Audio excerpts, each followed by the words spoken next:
Welcome to Math TV with Professor V. This is video lecture for college algebra, section 1.1 on linear equations. Now, linear equations are equations in which the highest power or exponent on the variable is a 1. And actually, no fractions are allowed either. So you would have something, say your variable is x. In the equation, it would be like 3x plus 7 equals 2 times x minus 8, or whatever. You wouldn't have an x squared. Now it's not linear anymore. All of these exponents on the variables are 1, right? We just don't usually write them. You won't have square roots or anything like that either, okay? That's coming up later. So just a little bit of background before we get into solving some of these. An equation in one variable, we're only doing one variable right now, is a statement in which two expressions containing the same variable are equal. Like something like this that I've written here. Now the solution, which we sometimes call a root, of an equation in x is a number b that yields a true statement when substituted, or when you plug it in, basically, for x. And equivalent equations are equations that have exactly the same solutions. So they don't necessarily need to look identical, but if they have the same solutions, then we say that those equations are equivalent.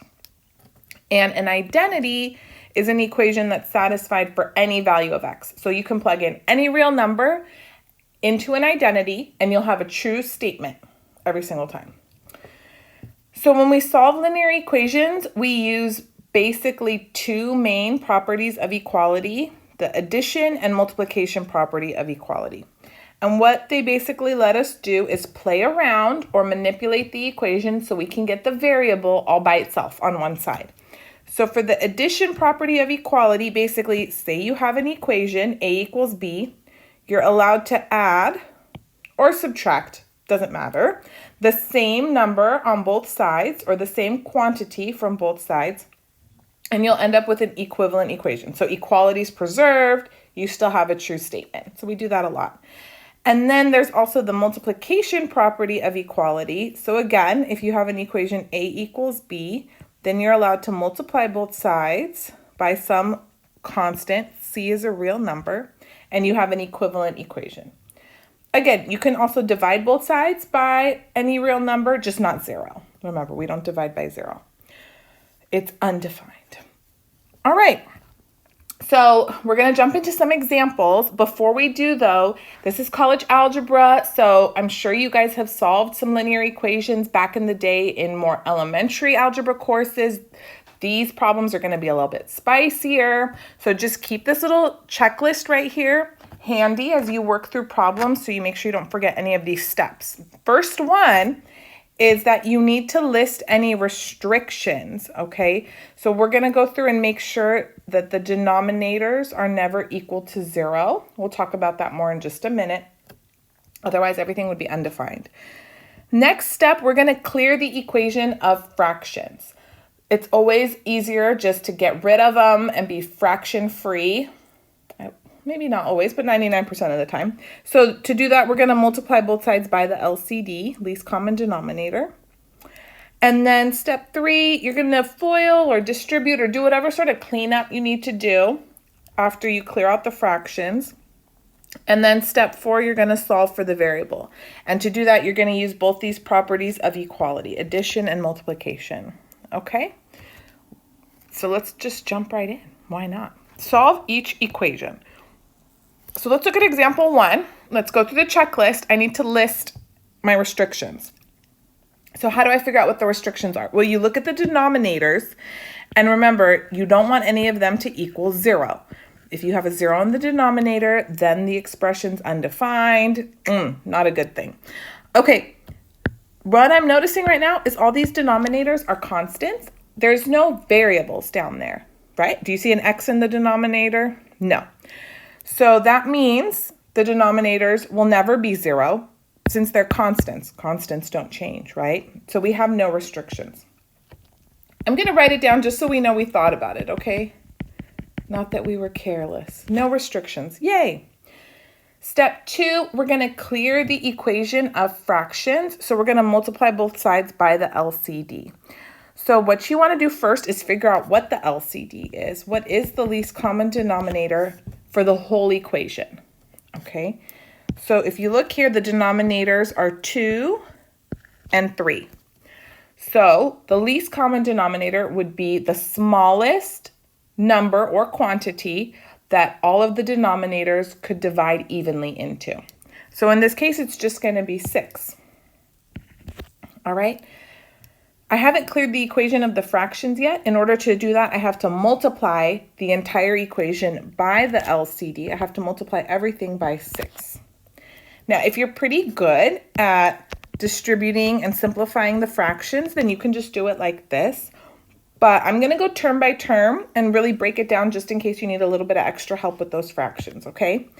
So here, let's rewrite things nice and spread out. So we've got 1/2 minus this 1/3 x is making me nervous because you know what? This x is over 1 and I don't want you to forget. So here, we're going to write it instead as x over 3 just to make it safer in the equation. So here's a note. You can always do that. If you have 1/3 x, that's the same as x over 3.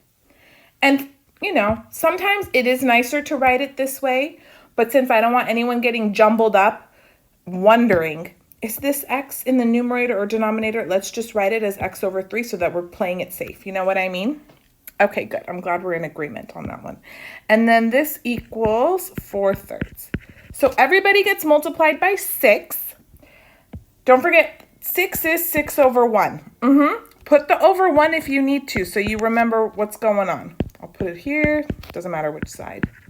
So everybody got a 6, right? 6 over 1. We're being fair. Wonderful. Now let's go term by term and simplify. Remember, when you're simplifying or multiplying your fractions, you multiply the numerators, multiply the denominators. But it's better to cancel before you multiply if possible. It'll make the computation easier. So what do I mean? Well, I can cancel out a 2 or divide by 2 since there's a 2 on opposite sides of the fraction here. So now I'm going to have 3 times 1 over 1 times 1. So this is just 3. Minus, now let's look at the next term right here. Can I cancel anything first before I start multiplying? Why, yes, I can cancel out this 3, and now the 6 becomes a 2. So all that's going to be left here is 2x. Beautiful. Equals, so again, you could just do 6 times 4, that's 24, and then divide by 3, that's 8. The reason why I stay away from doing that is sometimes this will come out so big and crazy that it's hard to do the rest of it in your head. So it's nicer when you cancel, then you can do more stuff mentally. So cancel the 3, this is a 2, and then 4 times 2 is 8, like we knew. Okay? Good. Doesn't this equation look more friendly? It looks like something you've encountered long ago. Okay, we got to get the variable by itself, x all by itself. And just think, when you're solving linear equations, you pretty much do the order of operations backwards. So you've probably heard of PEMDAS or whatever. So usually you do multiplication and division before addition and subtraction. But when you're trying to get a variable by itself, you go the other way. So what do I mean? I mean, I'm going to subtract 3 before I divide by the -2. Okay? So we've got -2x equals 5. And then divide by the -2, and I have x equals -5/2. Okay, don't leave your negative in the denominator of your fraction. Always put it either in the numerator or just outside. Okay, x equals -5/2. I always like to just check right here before I finalize things. Was that a restricted value? No, we had no restrictions. So let's go ahead, let's be really fancy and put it in a solution set. So that's like little squiggly brackets, and you write -5/2 in the solution set. I like to do that after I've checked that it's not a restricted value, and we're done. Okay, good. Let's move on. Example B. So first thing, let's check. Do we have any restrictions? Well, no, I don't even see any denominators. So we can relax. No restrictions. Next step, we have to clear out fractions. I don't see any fractions either. So let's just move on to step 3. FOIL or distribute if necessary. Yes, it's necessary. So I'm going to distribute this negative. 7 minus 2x plus 1 equals 10. And then just simplify, clean up. Let's combine like terms. So I can combine the 7 and the 1. This is going to be 8 minus 2x equals 10.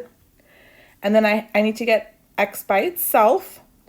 There's a negative 2 being multiplied by the x, but remember we subtract or add first and then multiply or divide when solving equations. So this is gone. Negative 2x equals 2. Now we divide by negative 2. So lovely.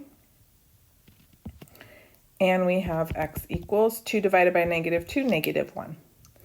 Was it a restriction? No, we had no restriction, so I'm going to put it in the solution set. Okay? Beautiful. Beautiful. All right, let's move on to another one. Don't be scared. I know. You're like, what is going on? Go through the steps. Step 1, are there any restrictions? No, no restrictions, so that's nice. Let's write it down. No restrictions. Are there any fractions I need to clear out? No. So we're just going to move on. FOIL, distribute, do whatever necessary. So let's distribute this x on the left-hand side. So we'll have x plus 2x squared. And then on the right-hand side, we need to FOIL. So we're going to have 2x times x. That's 2x squared. 2x times negative 2. That's negative 4x. Then you do inner product. So that's going to be negative 1 times x, negative x. And then negative 1 times negative 2, that's going to be positive 2. Now, before you have a meltdown and go, but you told me there were going to be no x squareds in our equations. These were only linear equations. Yes, you're right. Don't fret. Notice there's a 2x squared on both sides. So basically, they cancel out, right? You can just subtract 2x squared also from both sides, and they're gone. So don't worry. If you have anything x squared, x cubed, it should cancel out when you're working on exercises from this section. Otherwise, you did it wrong. Okay, so x equals, now let's combine like terms. We've got negative 4x minus x, so that's negative 5x plus 2. You want the variables all on one side of the equation when you're solving a linear equation. So let's add 5x to both sides. Now I'm going to have 6x equals 2. Divide by 6, divide by 6, x equals 2 over 6, reduce it 1/3. Nobody wants a decimal, okay? So just leave it as a fraction, completely simplified or in lowest terms, reduced. There were no restrictions, so I'm going to put 1/3 in my solution set. Okay? How are we doing? That one wasn't too bad, hopefully. Now, we're going to look through. I have 2 more for you. The spice level is getting kicked up. We're going to jalapeno level now. So we've got negative 4 over 2x plus 3 plus 1 over x minus 1 equals 1 over 2x plus 3 times x minus 1. Okay, are there restrictions? Yep, big time. So how do you figure out what the restrictions are? Some of you might be able to tell just by looking at the denominator. Like if you look at this first one here, I'm going to go for the easier one. X minus 1. I can already tell x cannot equal 1. Why do I say that? Because if I plugged in a 1 for x, then I'd have 1 minus 1, which is 0. That's a big no-no. Then it would be undefined.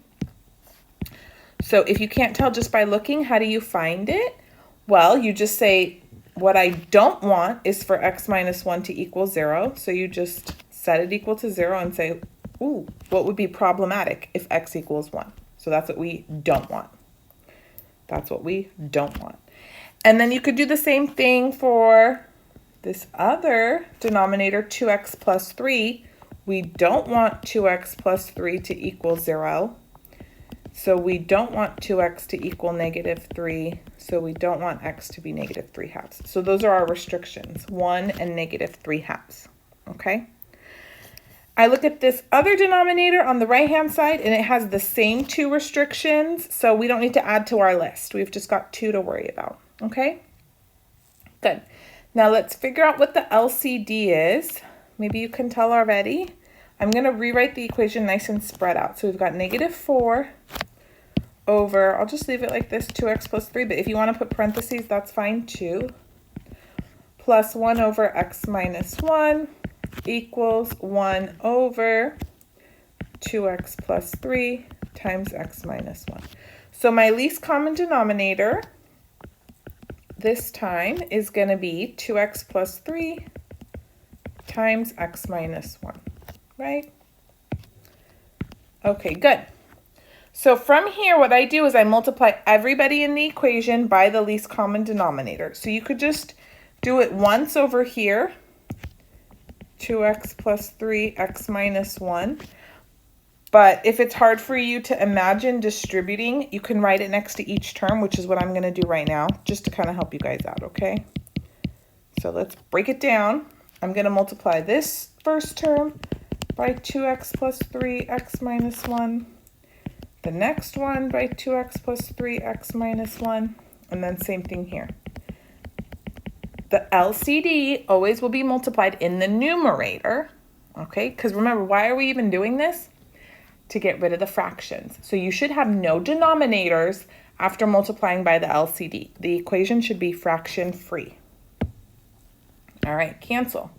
Cancel. I love it. So we've got negative 4 times x minus 1 plus, let's see, x minus 1 cancels. So I just have 2x plus 3 times 1. You can keep it in parentheses or you don't have to. Times 1 isn't going to do anything, right? And then this equals, oh my goodness, everything's canceling out here. So what are we left with? Just a 1. All right. How do you feel about this equation? Isn't it less frightening? I would say so. Okay. Now we just distribute, clean up, go on with our lives. So we've got negative 4x plus 4 plus 2x plus 3 equals 1. Let's combine our like terms here. So negative 4x plus 2x, that's negative 2x. And then I've got a 4 and a 3, so that's 7 equals 1. So subtracting 7, we've got negative 2x equals negative 6. And then dividing by negative 2, I was going to do it in my head, but let me write it out for you. Then we end up with x equals positive 3. Oh, what a nice solution.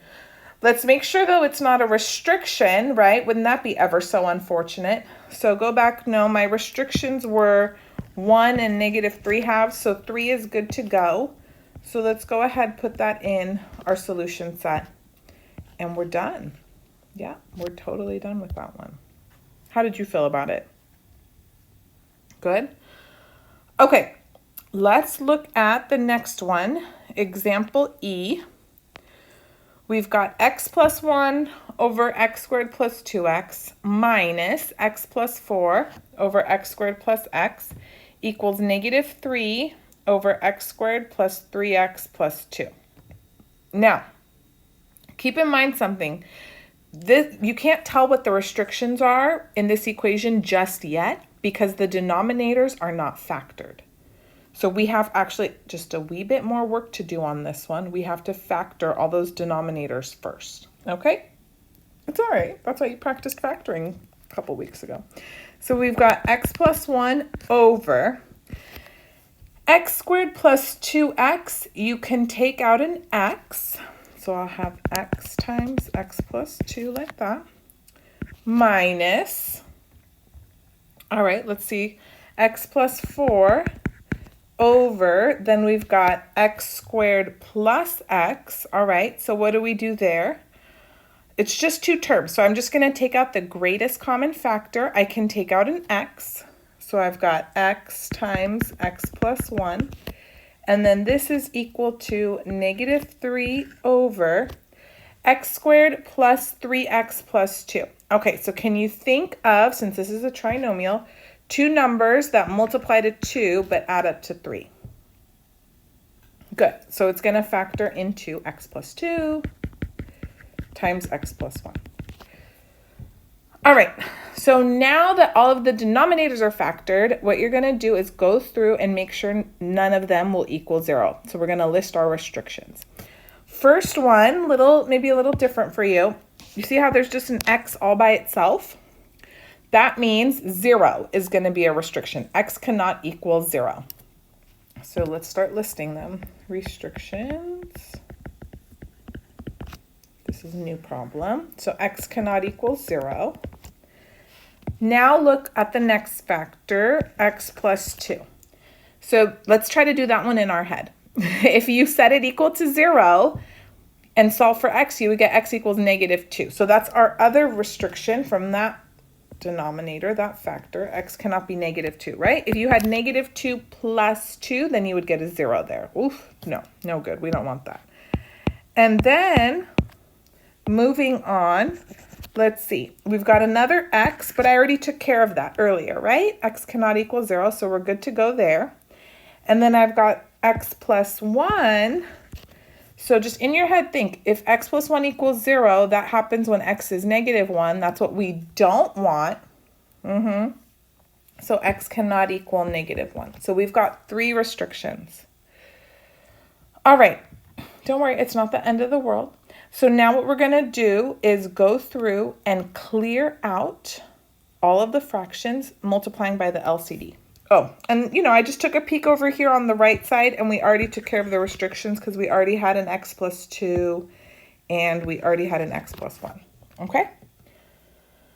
Good. So now let's see, what's the LCD going to be? Basically, list every single factor from the denominators. Okay, but don't list any extra copies of any of the factors. So what do I mean? Okay, first one has an x and an x plus 2, so both of those have to go in the LCD. Then I move to the next one. Here's x, but I already have x right here, so don't list it again. Now there's x plus 1. No, I don't have x plus 1. Let me add that in. And then look over here, x plus 2. Well, I already got it. And then x plus 1. I already got it. So we're good to go. That's why it's called the least common denominator, because you're not adding in extras. All right? So now everybody in the equation is going to get multiplied by that LCD. So let's go ahead and do it. I'm going to just write it out. Okay, x plus 2, x plus 1. Always in the numerator, x plus 2, x plus 1. And then same thing over here, x plus 2, x plus 1. All right, good. So now what are we going to do? We're going to cancel as much as we can and simplify things. The goal is to be fraction free, okay? Very good. So let's see, first term, x cancels, x plus 2 cancels. So what's left over? I've got x plus 1 times x plus 1.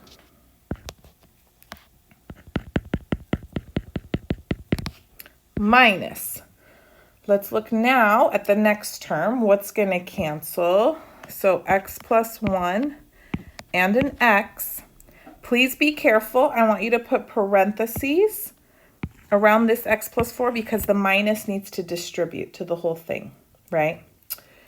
Ooh, okay. So x plus 4 and x plus 2 didn't cancel out equals, okay, let's see here. What's left? Can we cancel? We can cancel a great deal. X plus 2, x plus 1. So all I have left here is negative 3x. Okay, very good. All right.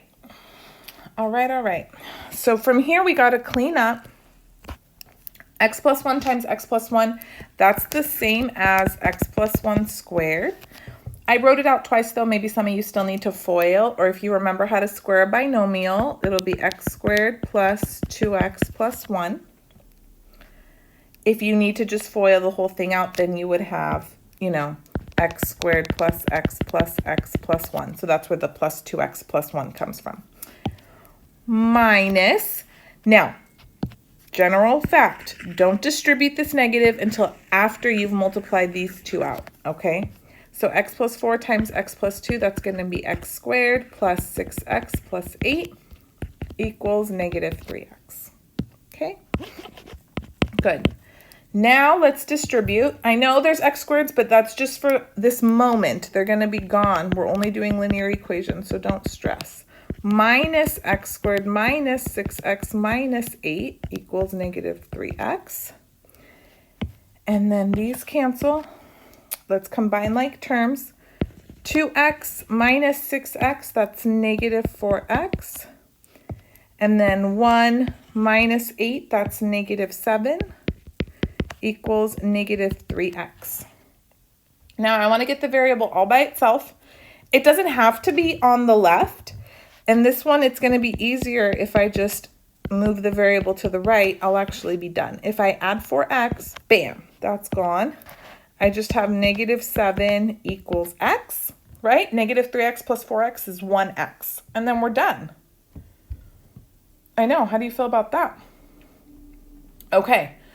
So x is negative 7. We had so many restrictions. Is that one of them? No. 0, negative 2, negative 1. Those are the only ones I'm worried about. So it can go in the solution set, negative 7. Now your teacher might not be so picky and force you to do a solution set, but I like to because it just reminds me that after I get x equals whatever, I took the time to make sure that that solution is not a restriction, you know? Okay. Now I do have a bonus problem for you because you're probably like, we listed all these restrictions, we were so paranoid, and it never was a problem. Yeah, well, I got one for you. Don't you fret. That way you'll feel like it was worth it listing these restrictions. So here's example, what are we calling it? F. For fun. 1 minus 2 over x plus 1 equals 2x over x plus 1. Okay, can you tell me what the restrictions are?